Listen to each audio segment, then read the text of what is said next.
time you've ever been on your knees in front of me.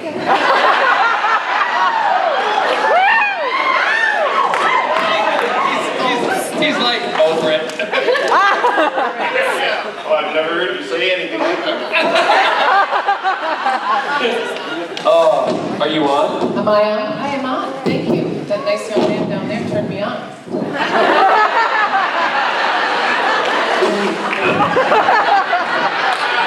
Hold them farther from your mouth, so yeah. There. I'm not saying a thing about Okay. it. Are you still here? Are you still here? Yeah.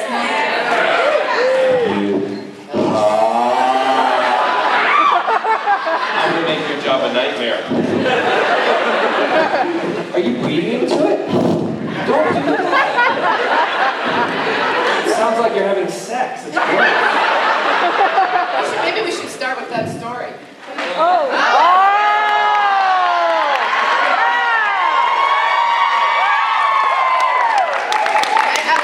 try to keep it sort of a PG-13-ish. But hold on, you gotta speak into the microphone. They're directional. So, but No, they're not? No, they're not. So like this?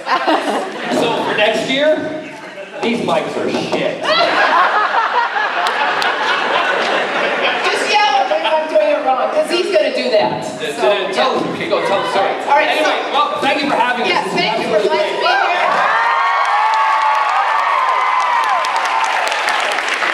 All right, so John has a wonderful house in Cardiff, right? Yeah. And it's right on the ocean. And when we are working very, very hard together,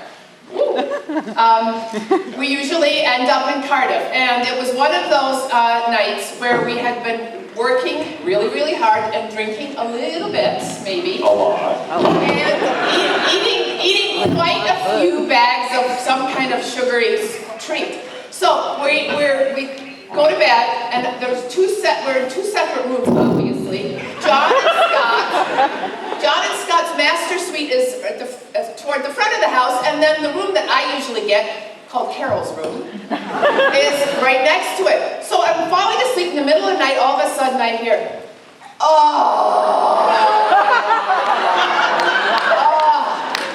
And I'm thinking, okay, I'm a big girl. I've heard this stuff before. I get my earphones out. Still could hear. And then the bathroom wall is up against the wall where my bed is, and then I hear, oh no, oh my God, it's killing me. It's killing me. And then thumping on the wall, and so, like somebody might be leaning against the wall. And I'm thinking, oh no, please, I can't stand this.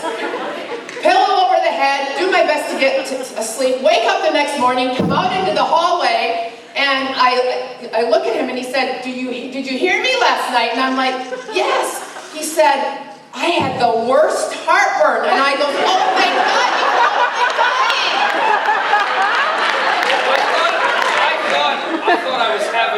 I thought I was having a heart attack. Can you hear me? There. I thought I was having a heart attack. It was unbelievable. Just leave him up. Don't break around yet. Love it. Just leave him there. I'll adjust. I thought it was completely it was the worst pains I've ever felt in my life. And I thought I was going to die. And she's in there thinking I'm bonking like a donkey. And then he's like, okay, let me get this straight. You didn't want to hear me having sex, but you were okay that I was dying. Right? Oh. Whatever. So what we usually like to do is we like to just take questions from the audience and you guys, and we play off of you and all that kind of stuff, and like vampires feed off of you. So you just go right to you. There you go. Yes. Yes. I'm so glad you made your day. I wanted to ask. I heard a little bit about it before, but I wanted to ask, what kind of charities and stuff do you support, or you guys support, and how you got involved, and what kind of impact do you like to do with that, so that kind of stuff. I support a charity. My main charity is in Milwaukee, and it's called the Sojourner Family Peace Center. It started as a very small women's shelter. Sadly, it's grown, and it includes not just a shelter for women, but it's also an educational place, and it has daycare for children, and it's an awesome place, really safe haven. And I got hooked on it because my daughter, Claire, John's niece, which would be right, because she's my daughter. I'm just letting you talk. She volunteered there all the way through high school, and I got used to the people there, and I really appreciate. I wish we didn't need them, but we need them, and that's my main charity. Yeah. My charities are, well, everything from their, I don't have so many in the US because I'm just starting to get involved with those. The UK ones, I do Hearing Dogs for Deaf People, which I'm a huge supporter of with Princess Anne, and also I'm one of the celebrity patrons of Dogs Trust, which is a charity for dogs. For instance, if somebody passes away and they leave their dog, to the Dogs Trust will take it in with all of the belongings the dog has, give it a place to stay until they find a rehome for it. It's a charity where we never put a healthy dog to sleep. And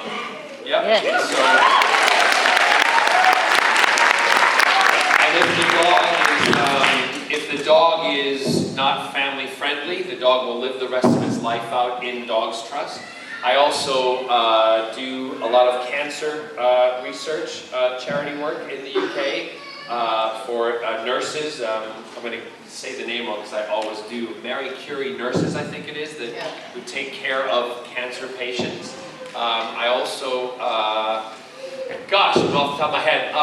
Me, I'm a charity. Yeah, right. There's also a charity that I do called CRY, which is a cardiac arrest charity for young people, because we always hear about young people in sports fields or walking down the hallway at school who just drop dead of cardiac arrest. They don't know that they have this problem, and it was all due to a young man who came to see one of my concerts and was over the moon. I met him, and a couple of weeks later he was dead because he had this ailment, and his mother approached me, and so I became one of the big supporters of that. What else? The Trevor Project's I'm here. getting to that. I let you talk. I have done this before. Don't worry, we're always like this. So there's a lot of UK-based charities. I'm a big patron for Down Syndrome Scotland, and because I also believe we've got a very close friend of mine. We have a Downs family member, and the charity is not about sticking them in a room with a toy or a puzzle. It just isn't. It's not, because there's so much more to Down syndrome young people and children. We like to get them integrated into society. We like to get them to have a job, so that, because 99% of them want to be productive. And it sounds terrible me saying they, but you understand what I'm saying. In general, most of them want to have a job and to do something for society, so we help do that. Then in the States, what I'm starting to get involved with the Trevor Project. I did call them, and they haven't called me back, so that was a week ago, but I'm just going to go ahead and do stuff for them. And so if you go to my website, we have a lot of charities. I feel it's important that if you're in a position where I am, and also with what Carole does, that we give back and we do things for charities and we help people. Because if you are in a position like this and you don't use it for those, I also support a lot of gay and lesbian and transgender charities. If you don't help, your life isn't worth anything. You have to help people, and that's it. And one of the things, Carole mentioned Claire and my nephew Turner.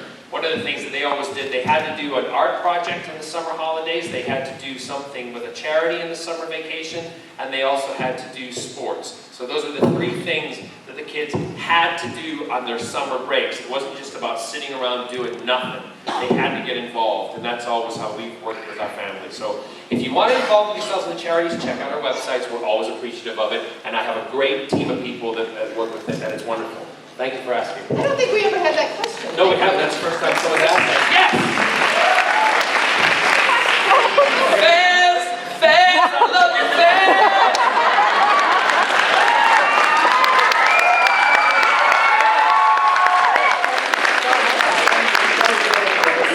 This is a question for you in particular. If you could put either Jack Harkness or Malcolm Merlin in a movie past, present, or in the future it's going to exist, which one would you put him in?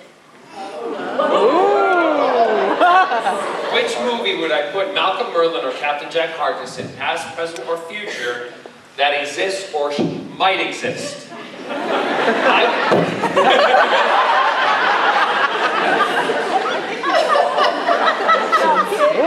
In 55 years or 60 years, I'd put Captain Jack Harkness in the John Barrowman story.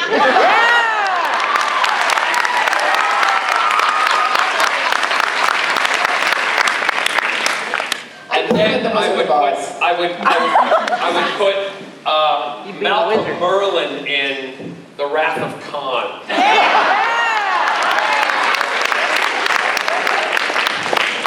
And then I put John Barrowman in a movie that I'm not going to mention because I've just realized you're way underage. But let's just say it's called King Kong.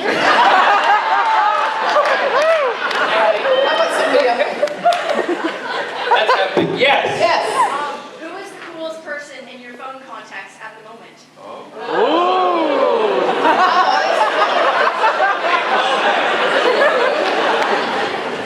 Let me give you my number. Person in yours, Carole. Better be your brother.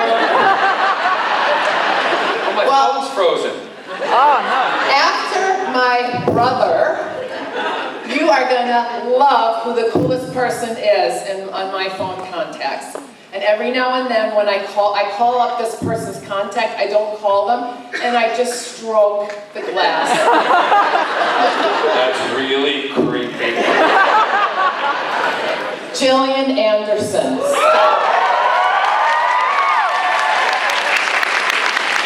Sometimes I stroke the phone really, really fast. That is gross.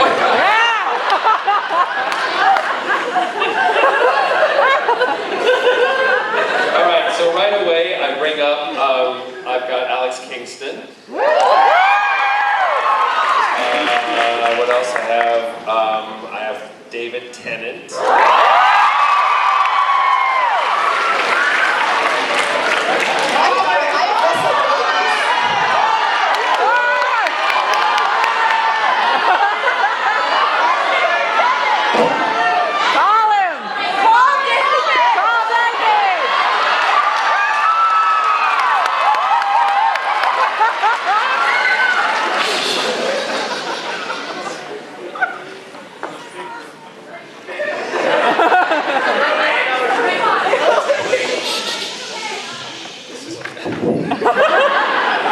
He's gonna kill you. That's a really good idea. Please don't shout. Shh.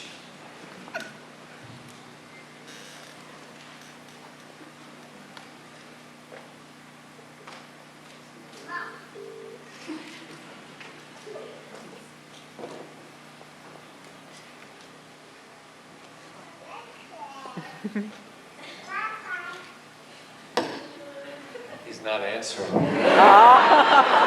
It's later over there. Oh.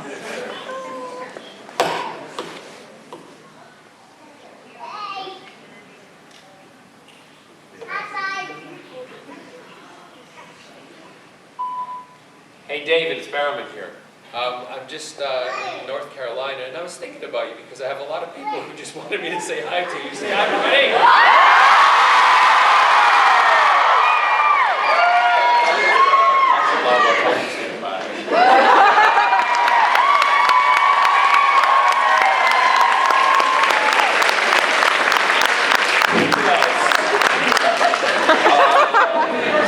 We got Lady Gaga. And Cher. Oh, I got loads. I've got people you don't know. My mom and dad. My sister. Although I don't stroke the phone when I'm calling. So call Misha. I can't be known as the guy who goes to cons and calls on celebrities. That's not cool. Yes, right here in front. Sorry. Yeah, right here in front. Have you been to the tribute of you and Yanto in Cardiff? I have. We were back in Cardiff, and it was I think it was over the summer, or maybe a little before that. We were going to go, I always eat dinner down in that area, and I know it exists, and I said to Carole one night, I said, let's just go down incognito. Yes, so John incognito, right, in Cardiff? It does happen every now and then. So we walked down the stairs, and I said, let's just get a picture. If you've never been to that shrine, and that's what it is, it's covered in... It's the actual front door to the hub. Right? Yeah. It's covered in flowers, it's covered in remembrances and tributes and so on. So I said, let's just take a picture. And he said, okay. So he went up to the wall, and he did this. Oh my God, it's gone!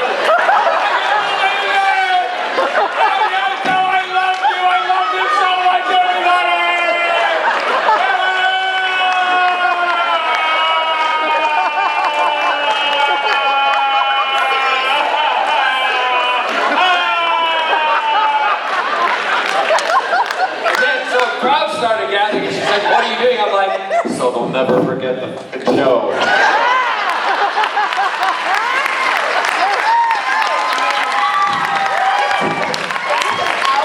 Hours to get out of there. And then we were mobbed, and she's like, are we ever going to eat? And I'm like, I'm eating right now. I'm eating the love from everybody.